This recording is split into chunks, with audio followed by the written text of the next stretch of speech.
Hi friends, welcome back to my another blog. মই বিপ্লবী পুনৰ আপোনালোকৰ মাজলৈ আন এটা ব্লগ লৈ আহিছো আৰু আজি মোৰ ব্লগত আছে একেবাৰে কম সময়ত বনাব পৰা এটা ৰেচিপিৰ ব্লগ।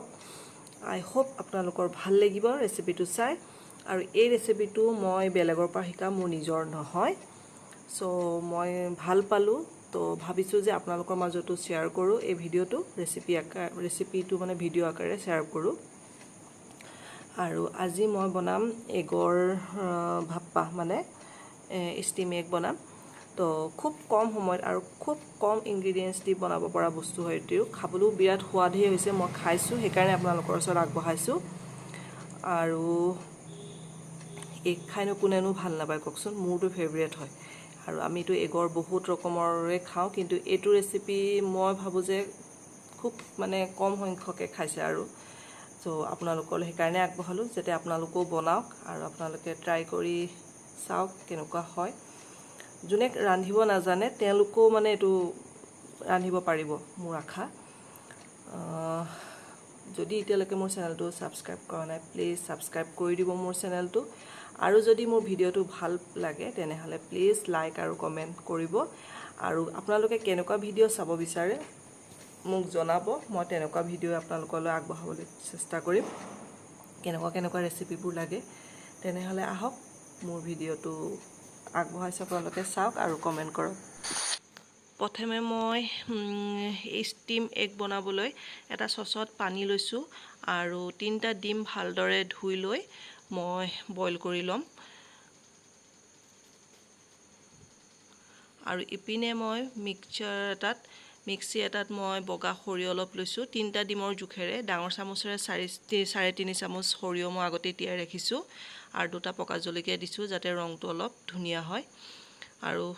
ইপিনে দেখিছে ডিমখিনি কি ধুনিয়াকে বইল হ'ব লৈছে আৰু এখিনি মই পিচি ললো পটাত পিচিলে বেছি ভাল হয় মই মিক্সিত পিচি লৈছো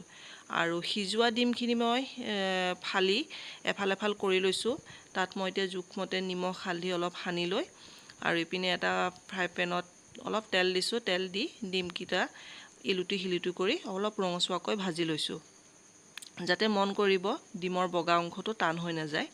তেনেদৰে ভাজিব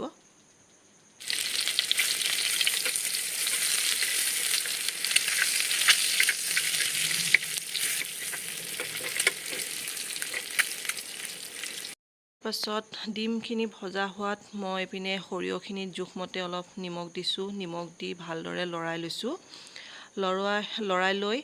তাৰ পিছত ভাজি ৰখা ডিমখিনি মই খৰিয়খিনিত দি দিছো এটা কৰি এটা কথা মন কৰিব যাতে খৰিয় দি ঢাক খাই থাকে ডিমখিনি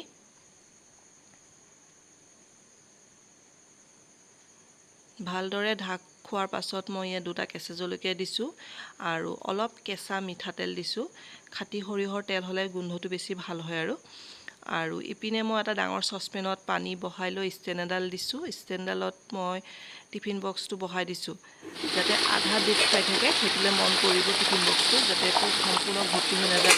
মন কৰিব তাৰপিছত মই 20 মিনিট ষ্টিম কৰিলো 20 মিনিট ষ্টিম কৰাৰ পিছত টিফিনটো নমাই অলপ ঠাণ্ডা হ'বলৈ দিলো ঠাণ্ডা হোৱাৰ পিছত এই দেখিছে কি ধুনিয়া ৰং হৈছে আৰু গোন্ধটো বিৰাটেই ধুনিয়া হৈছে আৰু আজি দুপৰীয়া সাজত মই বনাইছো মসুৰ দালি আৰু ঢেকিয়া আলু ভাজি তাৰ ৰেচিপি মই ডেসক্ৰিপচন বক্সত দি দিম অলৰেডি দিয়া আছে আৰু এপিনে মই পাত কচু বিলাহী দি বনাইছো কোন বিলাহী দি হেতুৰো ৰেচিপি মই ডেসক্ৰিপচন বক্সত অলৰেডি দি দিছো চাব আপোনালোকে আৰু কেনেকুৱা পালে থালিখন মোৰ প্লিজ জনাব এণ্ড থ্যাংক ইউ সো মাচ মোৰ ভিডিওটো সম্পূৰ্ণৰূপে চোৱাৰ বাবে